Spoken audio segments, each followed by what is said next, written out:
Yo, what is up, Lieutenant? We're back with another video here today, and we're back in Jurassic World Evolution when it gets me off this screen. There we go.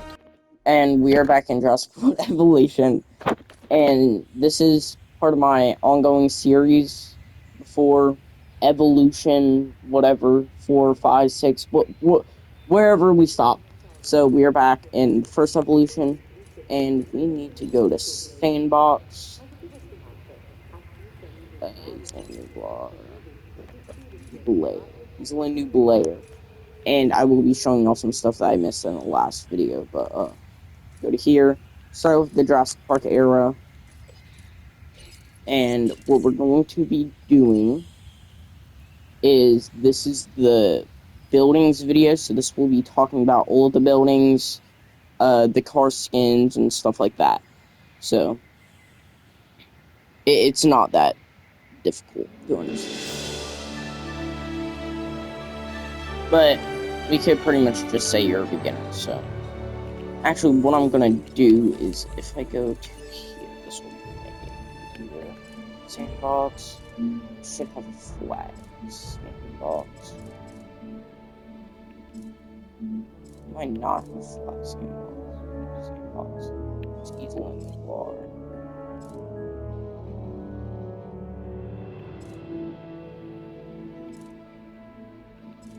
I'm gonna go to here. I think I trust this one more. But we'll be talking about some of the buildings and stuff like that. Pretty easy to understand. We'll go into the other game modes. Not game modes. The other parts, which there's only one other one that has different stuff. This does talk about add-ons and stuff like that. So, do I not have a good flat world I can...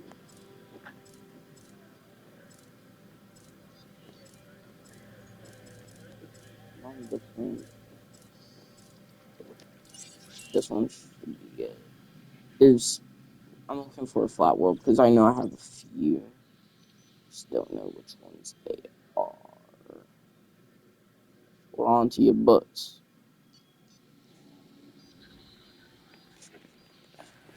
Okay, this will work. We'll just do it over here. Okay, this is that map. I thought it was. Okay. So starting off, there isn't really anything to understand in here. Like usual, you do have to research some of your buildings. What is it? I haven't played this in a while. Building upgrades, buildings. I did not want to read for something. So, of course, we have the arcade. You have to get that one. Toy shop, restaurant, clothes shop, bowling alley, bar, fossil zone, large substation center, large power station, medium power station, monorail, advanced storm defense station, innovation center, science center, security center. So those are the ones that you have to get, research. And then for fences, you have light cable fence, aviary, viewing platform, gyrosphere station, drivable gyrosphere. These two are part of this. This one is part of this. This one is part of this. Drivable Jurassic Tour, Ext, tall herbivore feeder, Ext, ground carnivore feeder, Ext, ground herbivore feeder, heavy steel, concrete, electrified concrete, electrified steel, electrify heavy steel. So yeah, you have to get those in there, and there is one in Paleobotany. find it.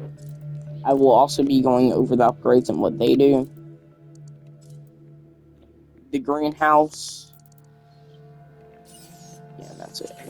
So those are all the buildings that you have to research. There are some that you have to unlock via missions. And for starting off, we have enclosures. So we have the Hammond, what is it called?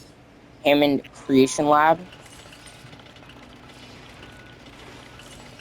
So we'll wait for that to finish, and then we'll place that down. We'll be doing 2 at a time. And then we have a bunch of fences. And of course, you do have to connect them via paths.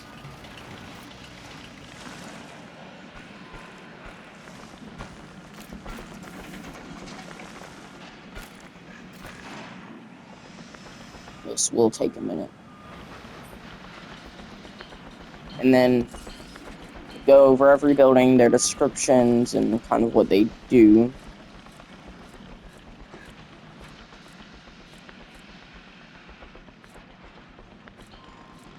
Ooh, I didn't know that. Okay. That I did not know.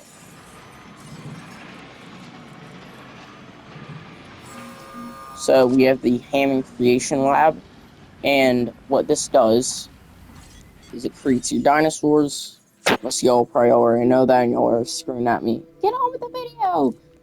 In here you can modify your dinosaurs. I'll be doing a video about dinosaurs and kind of how they work and stuff. But you modify your dinosaurs and you create them. Each dinosaur costs a certain amount of money. It gives your index about the dinosaur. You unlock your dinosaur via the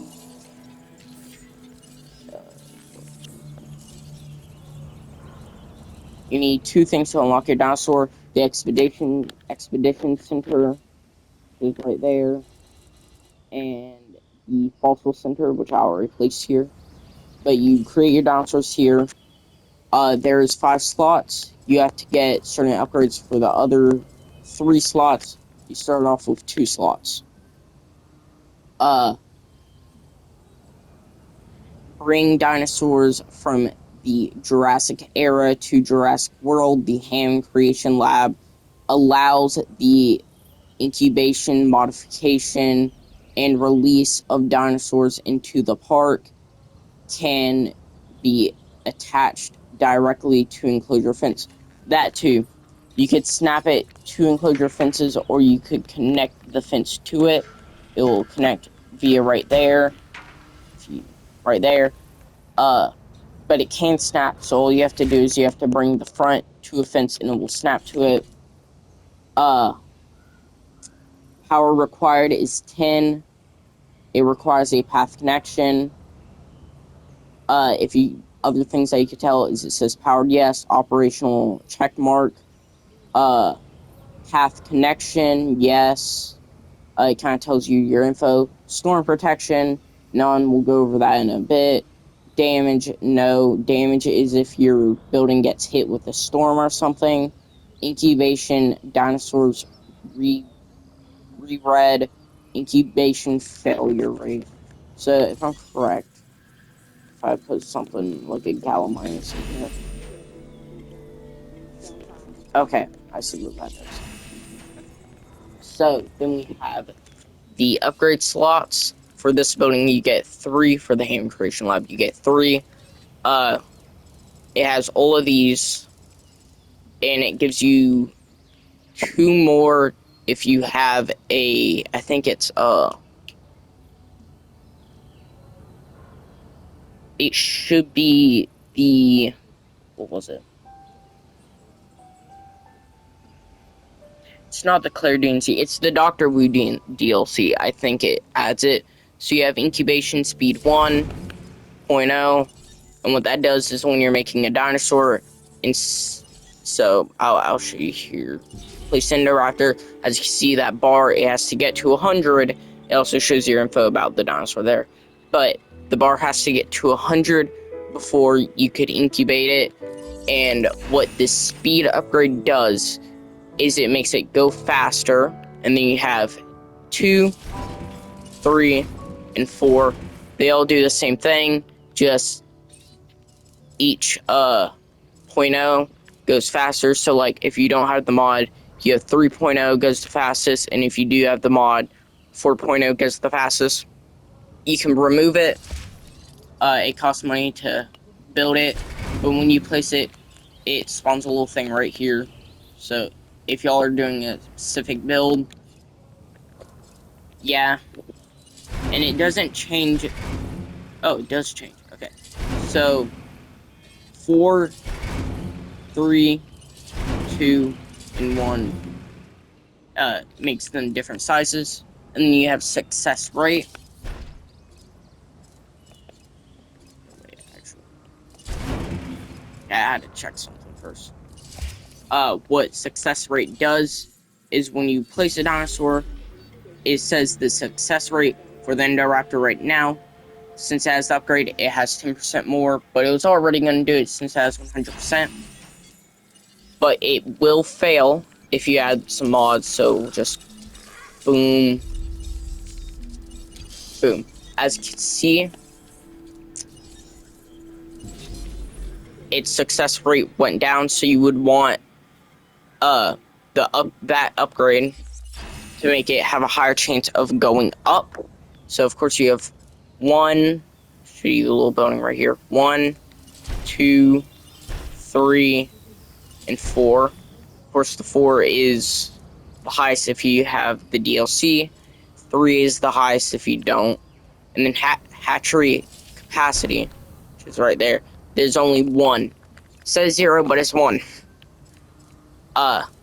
It unlocks a new hatchery, so you have 2 without it, and then you have 1 with it, so you have to max out all of these if you want the max. So you need all of those filled with those if you want that. So that right there. Deactivation. A building pauses ongoing actions and disables function. No power is drawn until it is reconnected or whatever. So that's what kind of happens. You have to deactivate and activate it. It's not really useful unless you need power for a different spot. So like in my challenge mode, if I'm not using it, I'll deactivate it. This is the same for every building, if I'm correct. But yeah, there you go. That is the Hammond Creation Lab. And if you have the Return to Jurassic Park DLC, you'll have the aviary. And the aviary is pretty simple. It has pteranodons. What you do is you place one in there, and it does it. You have different skins and other things. You could get skins via research, but you have all of that. You do have to unlock the genome for this, but I think you get this via mission, and then you have to research it. But Petrodon hatchery configure the amount of Petrodons that can be housed in the aviary. The automatic is to finance report running costs. So the more you have, the higher the cost will be. So if you have 6, which is the max, you can have 6 Petrodons. And of course, like usual, it has viability. It only goes down to 95. But you have rating. Rating is the dinosaur rating through modifications, and you have the base rating. And you have the skin, whatever. Operational info. Large exhibit contains flying reptiles. That's what I meant to do. Let me place this down right here. Another little tip is if you get it close enough to the path, it'll automatically connect. I'll show y'all something else in a minute. Large exhibit contains flying reptiles. Incubation occurs on site. and the population cap can be increased at the expenses of higher running costs. And of course, it needs to be powered. Power requirement is 10. Running cost varies on how many petrodons you're going to have in there. And if the building breaks, your petrodons will fly away. Just to note that. And of course, it needs a path connection, storm protection. You don't need, but can have it. Damage, no. I'm gonna say their name, but it can be damaged and stuff. Visibility to petrodons, that's going to be if your petrodons are visible, which it's going to be automatically visible unless they break out. Guest 0, that's going to be how many guests you have in the aviary. Incubation, I'll show you all that in a second. Didn't we do that? Incubation, petrodons, reread 0, incubation failure rate. If I'm correct, reread is if they die in their incubation process. Incubation failure rate shows the failure rate that it could have. So, I actually don't know what that is because it's not going up. It's just one up. And then you have the view. So you can go in here, look around. That's how it always starts. And then later there's running and screaming. You have your different views. Get quite a bit of them. But then, of course, you have your slots. They're all the same as the incubator. Besides, you don't have the other thing. And I don't... Does it put it here? Okay, so it does put it there. And it is different. Okay.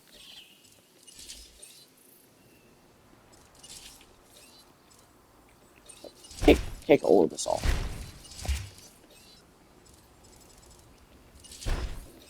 Okay, so they're just all the same. Okay. And then if we press help aviary. Aviary, you can incubate and release petrodons in aviary. You can increase the number of petrodons that can be supported by an aviary in the info panel. Storm damage aviaries risk releasing petrodons into the wild. And then, of course, you have your deactivation. So that's that. And then what I miss over here is you can press help. Genomes. A genome is a completed set of DNA shared by a species. At least 50 genome is needed to incubate dinosaurs. Dinosaur incubation with a higher genome percentage have better dinosaur traits and dinosaur rating. Genome contains gaps that can be spliced over the different genes. Completing genomes unlocks additional gaps. So that's why I also forgot to go about. And yet you need at least 50 genome to have a dinosaur. And the more genome you have, the more parts in the DNA you have. So like for the Gallimimus, I think you get 2 E's. And the more you get, the more you get. Also, by the way, certain stuff like stress and habitat, you need the Dr. Blue DLC.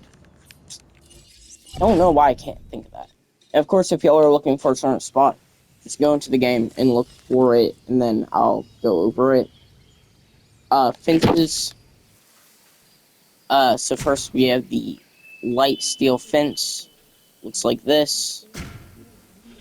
Just have okay, there. This one doesn't have as much. It breaks easier and faster. So it's like a good beginning game if you don't really have storms on an island, and if you have like low risk dinosaurs like gallimimus and struthiomimus. And then, of course, you could connect it, make it go different angles. Little building trick here is if you want it to go, let's say we want it to go this way, but it's kind of wonky. So a little building trick is you place 2 of these, and then you could do that, and it goes in a straight line. Little building tip for y'all. And then we have the electrified steel fence, and if you do 1, you just get that little bar right there. But if you do 2, you get that. And the more you do, the more you get. And what I'm talking about by that is the danger. Don't touch 10,000 volts damage. So you get that if you do a certain amount. Gets it on both sides. But this one is in electrified steel fence, so it's the same as this, but it's electrified. So it's a little stronger, not as strong. I think, if I'm correct, if dinosaurs will stop quicker if it's electrified. That's what I kind of think. I don't know for sure, but I think that because it kind of happens in my games. But now we have the heavy steel fence. You don't get anything on this. It's a little taller, so like if you're looking for a taller fence, there you go. Each of these fences are taller. Actually, okay, no. But this one's good for the middle ground. It's in between the concrete fence and the light steel fence. So this one's good, especially like for herbivores. It's good, especially if it's like something like trikes and easy stuff like that. It's not. It's good for like the middle game if you're not gonna have like large carnivores, and if there's not like if there's a decent amount of tornadoes and stuff. And none of these, I think they all have the same infection from the tornadoes, and they'll get destroyed no matter what. Same with hurricanes and stuff. But this one's a little stronger and a little taller. And then we have the heavy steel fence, electrified version. Same thing. 10,000 volts. You'll get it if you're doing these 2 bars. If you do these 2 bars, then you'll get it. I think. Okay, so yeah, that's how you get more. So you can have at least 3, and that should be the same for this. It's the same thing as the light steel fences, but it's electrified, so we don't really have to go over that. Then we have the brick wall. The brick wall is tall. I just noticed that a lot, but you could see the like size comparisons. But the brick wall is a lot stronger than all the other walls. It's good if you're going to be containing something strong. It's especially good for missions where like you have to make dinosaurs fight or put them in an uncomfortable state, or if their DNA makes them uncomfortable. So that's what these are good for. I'd recommend the electrified version of this if y'all are going to be doing that. But yeah, that's what that is. And then we have the electrified version, which does have the 10,000 volts, and it has it on both sides. Look at those size comparisons. It goes, it's taller. This one's the same as this one, and it just has the electrified version on it. So you don't really have to go much over that. But it's the best out of the few. So that is that. Then we have the gate. For the gate, you can put fences on it, or if you'd like to, you could snap it to a fence. The game doesn't like me. yeah. You can have it both ways. All you have to do is just rotate it, and it will snap the other way. Actually, I don't. Let's see what the text say. We're gonna be looking at the text on some of these. Warning, gibberish. Vehicle access, keep clear. If you are in a vehicle and you get close to it, it'll move out of the way. Yes. But, these are unbreakable to dinosaurs, but they are breakable from storms, and they are able to be sabotaged. Sabotages make certain things happen. There's a sabotage where your power goes out for a bit. That's from that's your reputation, people. If you don't have them high enough, then they get mad and they do it. But there is a gate one that will make it so the gates open and you have to go fix them. So the info on it is operational. Info allows ranger teams to access enclosure, can be manually opened and closed. This is good if you have a little thing right here and you want dinosaurs to go into certain enclosures but not other enclosures. So yeah.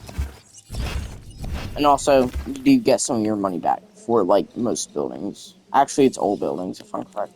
So then you have your feeders, and then the one with the twos are not mod, DLC, ones, and then this one's also DLC. I'll show you all that last.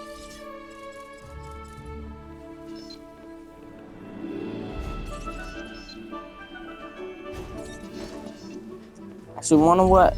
I want to show you that one separately. Same with this.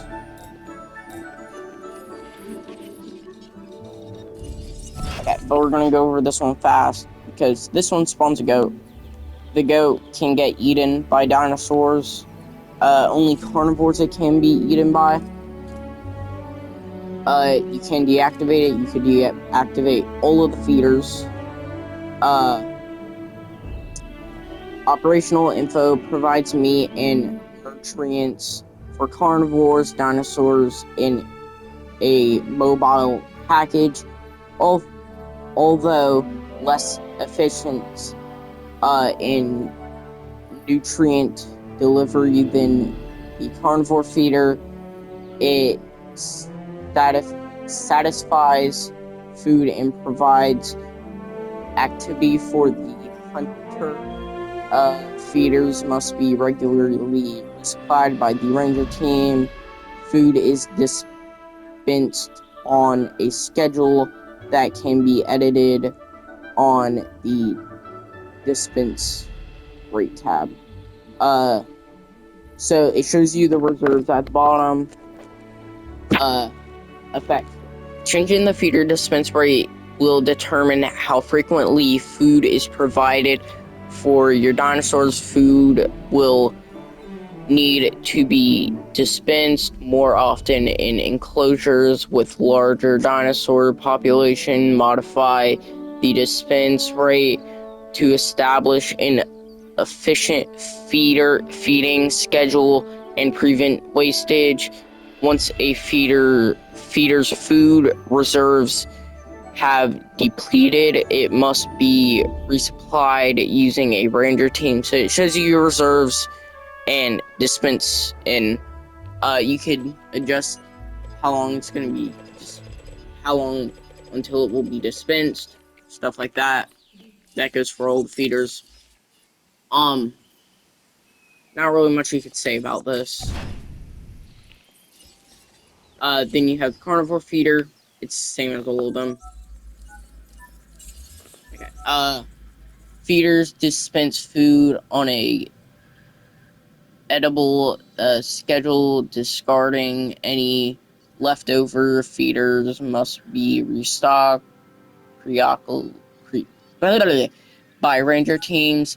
Larger dinosaurs eat more food than small ones. Sharing a feeder among too many dinosaurs may result in starving dinosaurs.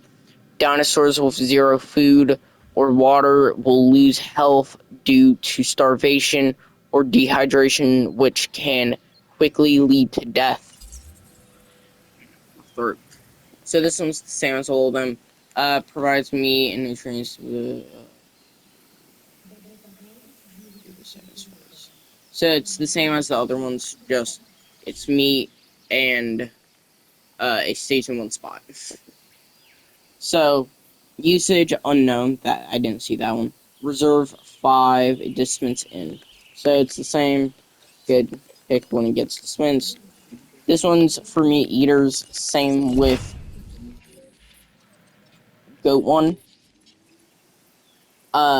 X carnivore feeder. It's the same as all of them. Just it has a higher reserve than all of them, and it has a different color look. Uh, One little tip is, as if you're doing challenge mode, as soon as the feeder goes out, do not restock it, because it'll keep some of its food for a while, and you want to wait until bananas are starving. Ground herbivore feeder. This one's the same as all of them, just it's for herbivores. Same with this one, just it has more reserves, and y'all can look at the reserves while we go through.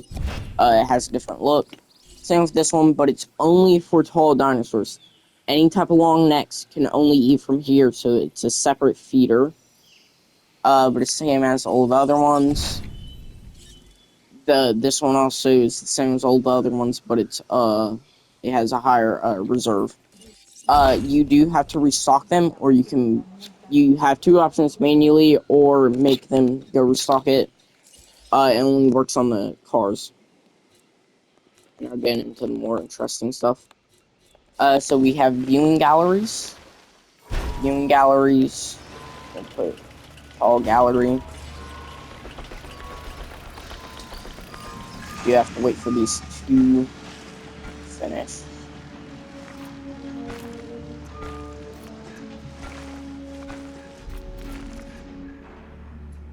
I guess we'll go over the arrival point. The arrival point, main entrance to the park guest. Travel from this point to dinosaur exhibits and attractions. To close or open. I have it open right now. It says open park. If you press it, then it's going to close park. Close park means open park. So pretty much. Closed means there will be no guests. Open means there will be guests. Then we have the arrival point main gate. It will glitch you. Guest arrival point on the island. Can't do anything here. It's just a little thing, and it's a little glitchy. You will be seeing stuff up here, like Carson's trains on it. So we have viewing gallery.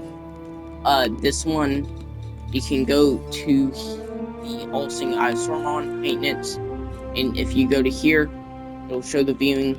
This little blue stuff is the viewing, and go more stuff over it. And it kind of just shows you. I went over a lot of that in the last video. A window into the past that increases dinosaur visibility for your park guest can be attached directly to enclosure fence. Power required is 3. Path connection has to be connected to a path.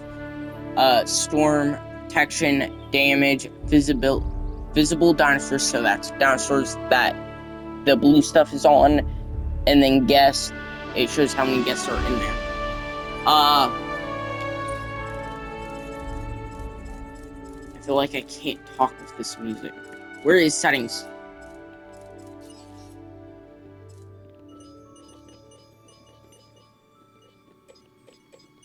There we go. A little quieter.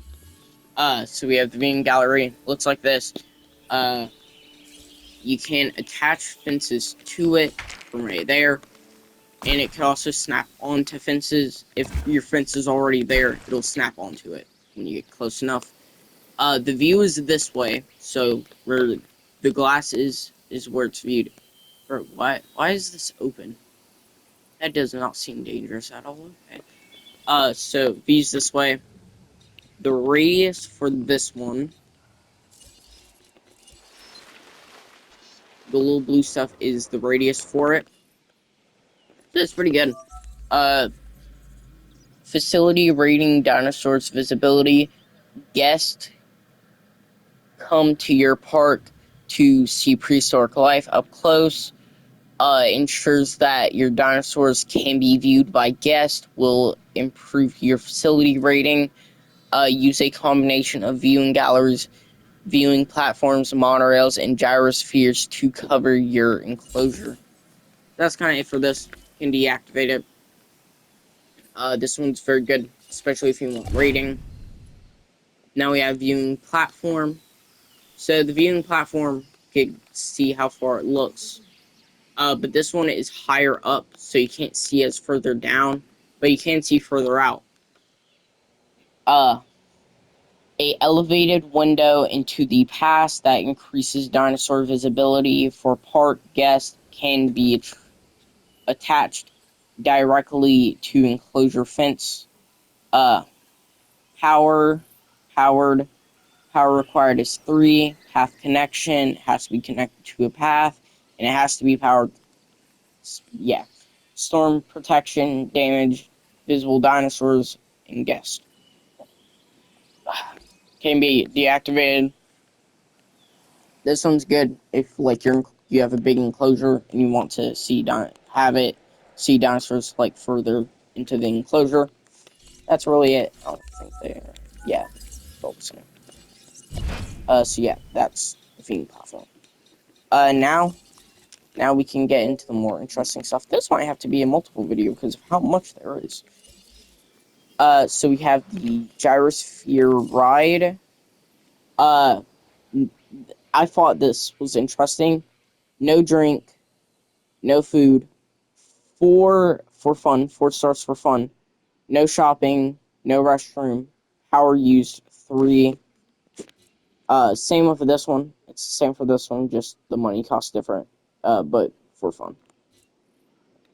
The gyrosphere, place it down. It is kind of like 2 separate buildings because you have the path and then you have the gyrosphere itself. So we'll just connect it like this. People will ride your gyrosphere ride if there is dinosaurs here. Does any? Okay, no, I just had to check something. We will be going over the nature stuff because it's kind of like a building, close enough. We just admire this part. This is supposed to be the Lost World novel recreation. I'm gonna read it and I don't know, do it eventually. Completely. Well, I'll wait for that. The Jurassic Tour is the same thing.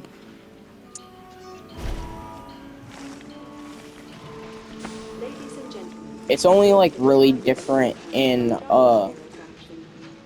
if you're playing Evolution 2, it's different.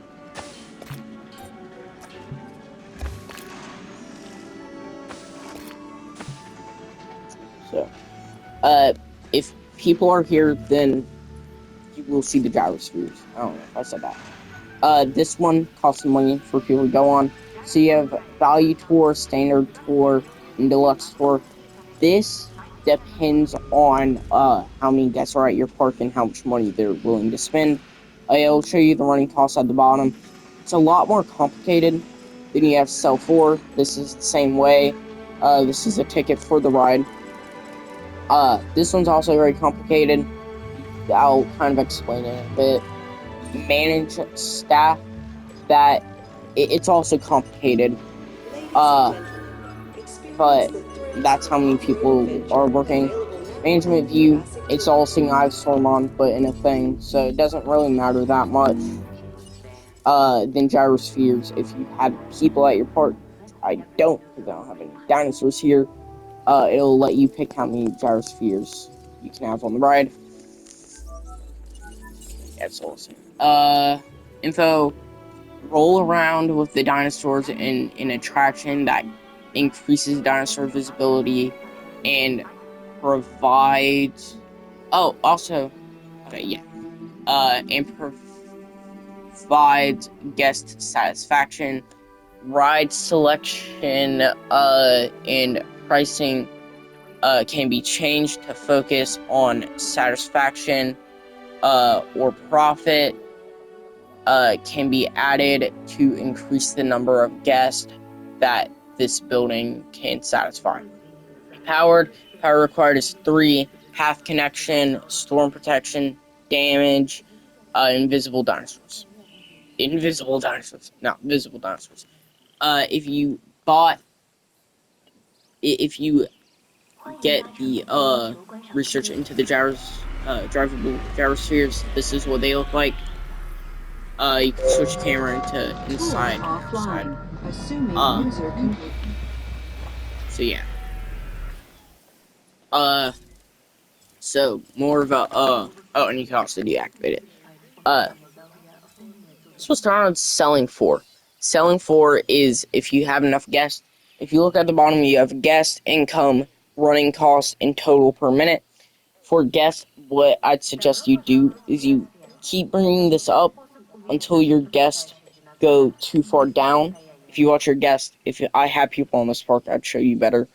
But if you had guests, the guest bar will go up, and the more money you put, higher they'll go down, but the more money you'll get. So you want to watch income, running costs, and guest in total per minute. Total per minute and income are the most. You want to watch those the most, but you don't want it to. You don't want the running cost to go too high, and you don't want your guests to go too low. It's kind of the same for value tour. It's just a little more complicated. It'll bring guests or get rid of guests. Same with the selling for. They will bring guests or get rid of guests, or uh, the lower you go, the more guests will appear. The higher you go, the more money you'll actually get. The lower you go, the less money you get. The higher you go, the more guests you lose. Manage staff. So if you, at the bottom, I guess you'll see that number.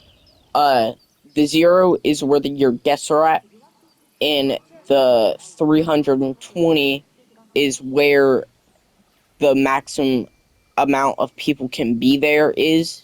So as you can see, the more staff, the higher it goes up. Uh, if you have too many people, then you want to bring it up until you get to max. What you want to do is, if there's too many people, then you bring it up. If that is still too many people, you bring it up until the guests are lower than the number that your staff is putting. And then gyrospheres and management view. Gyrospheres is how many gyrospheres you have going. I feel like a rat god when I do this. Uh, can I? There you go. Selling for management view, tours, trucks. Uh, Enter enclosures safely and view dinosaurs up close on this safari ride. This attraction increases dinosaurs' visibility and also provides guest satisfaction. Ride selection and pricing can be changed to focus on satisfaction or profit. Staff can be added to increase the number of guests that this building can satisfy. Power required 3: half connection, storm protection, damage, visibility, dinosaur visibility. If you have the thing again, then you can hop in on this. This one you need the clear DLC for. This is a lot faster than I thought. By the way, if I'm correct, the gates will open if you are driving it.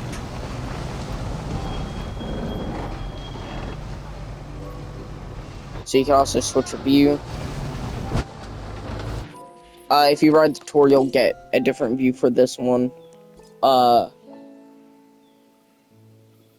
since I don't have any people here, then I won't let me do it. You can also edit where the path goes. You need the path to be connected for it to work.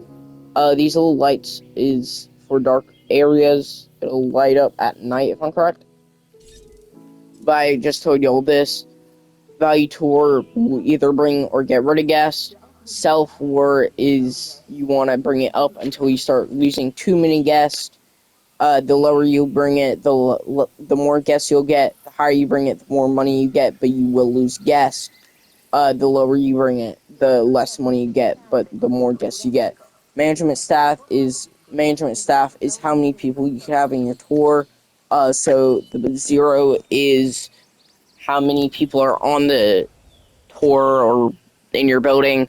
The right is how many people can fit in your building. So the more staff you get, the more people can go in there. You want to bring it up until your guests are lower than the right number. Management view is just the all-seeing eye storm on. Tour trucks is how many trucks can be on the path at once. Uh, Guest income, running costs, total per minute. Can also deactivate the tour. Throat's starting to hurt. But that is all of it for the enclosures. And let's see. Okay. Looking for something that's not too much. Scenery. We'll go over scenery real quick. So scenery, you can put down a scenery piece. They are each different. So you have the rocks and stuff like that. But they each give a certain amount of scenery bonus. If your dinosaurs are near it or close enough to it, it'll give a scenery bonus. By the way, the trucks and stuff or views, they go in a big circle, and any dinosaurs in it is visible. Gotta talk about that. If you have one of these close enough to a dinosaur, then it'll say the dinosaur is able to view it, and it'll give you a scenery bonus. Then we have your power. You have your power lines, which can connect to substations and large substations. Power lines is what brings the power across the map. Then you have your small power station. They could also connect to power stations. So then you have your medium and your large.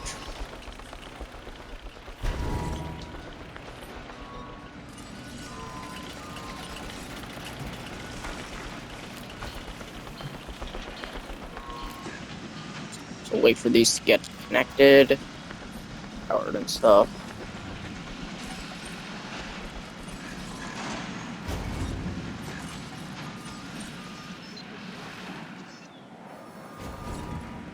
So for these, you have the substation. No cable, so it needs to be connected to a cable and then to a power line. Power required is one connection, so it has to be connected to a power line that connects to a power building. Storm protection and damage. So this one is the small one. So the if I bring it over here, this is the radius. The yellow is the radius of how far the power connects. Then you have the large substation. Did I read?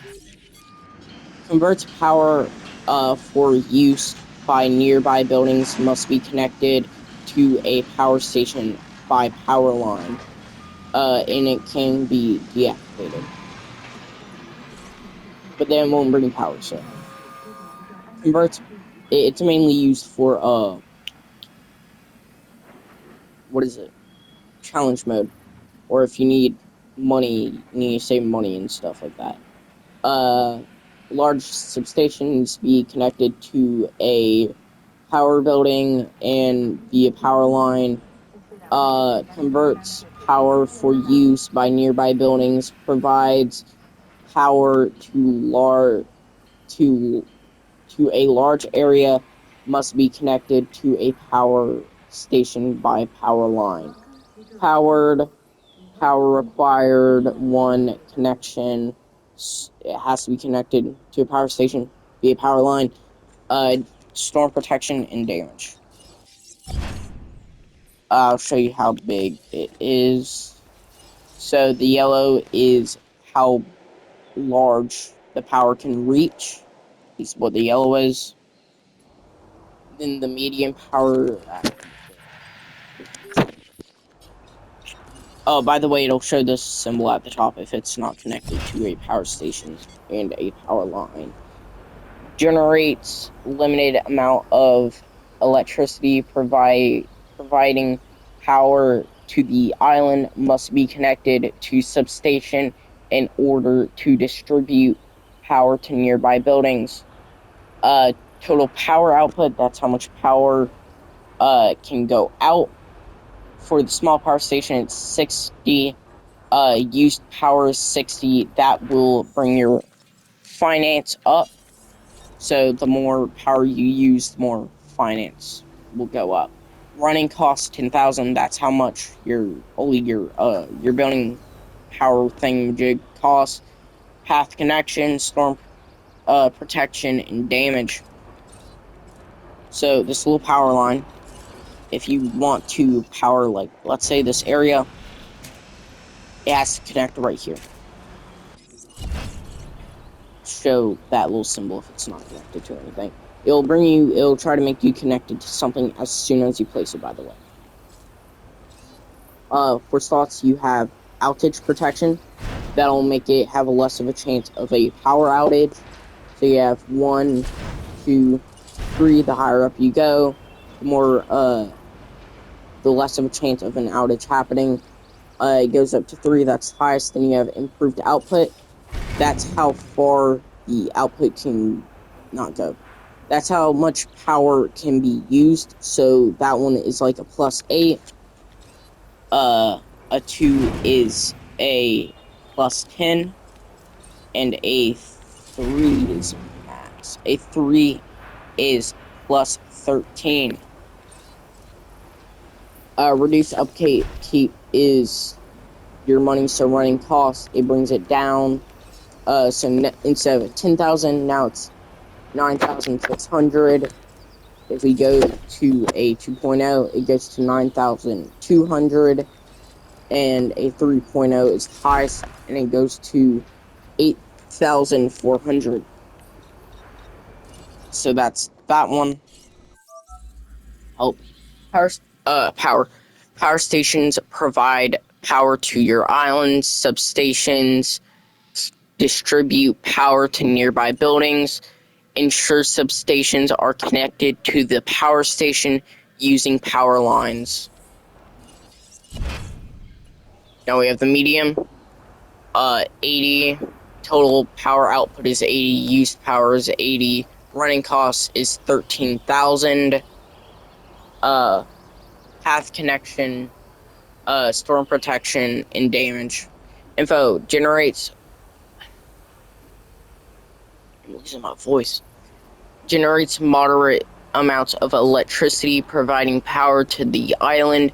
Must be connected to substation in order to distribute power to nearby buildings. And it's all the same.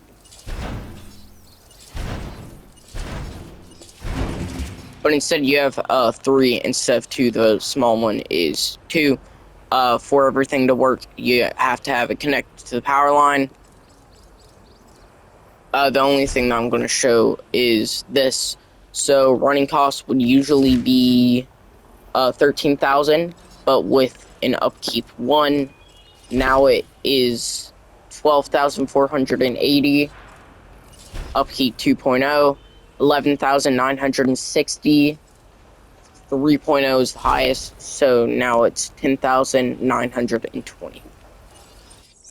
The powers the improved output and outage protection are the same. So let's go through this fast. If I generate a large amount of electricity, providing power to the island must be connected to a substation in order to distribute to nearby buildings. Total power amount 100. Unused power 100. Unused power is how much power you are using. Just figured that out for some reason. Running costs 16,000. Path connection, storm protection, damage can be deactivated. I don't know why you want to do that, but you can. Reduce upkeep instead of 16,000. Now it's 15,360. 2.0 14,720. 13,440 is 3.0. That is the max. Let me just check something. They change. Okay, so improved output is. Okay, this just changed everything. Okay. This actually changed stuff for my point of view now. Okay. Improved output 3.0 is 22 plus. 2.0 is 18 plus. 1.0 is 14 plus on the large power station. Okay, while we wait for that to go, we have forest, grassland, coastal, remove forest, vibrant, and crag. So what these do is these three are mainly for looks. That's what they look like. Nothing too special. The forest, you have to have forest unless you're done, or your dinosaurs won't be happy. Remove forest, it will remove the forest. So yeah.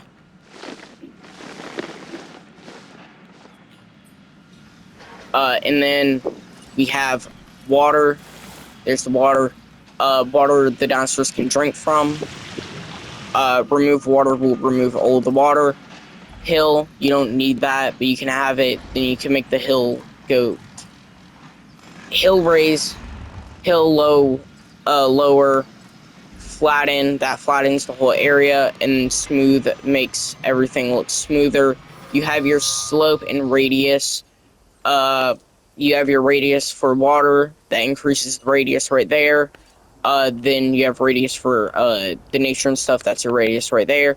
You can make it slope. That'll make it go down and up higher. That's your radius. So improve output for medium. It would originally be 80, but you have 11 plus.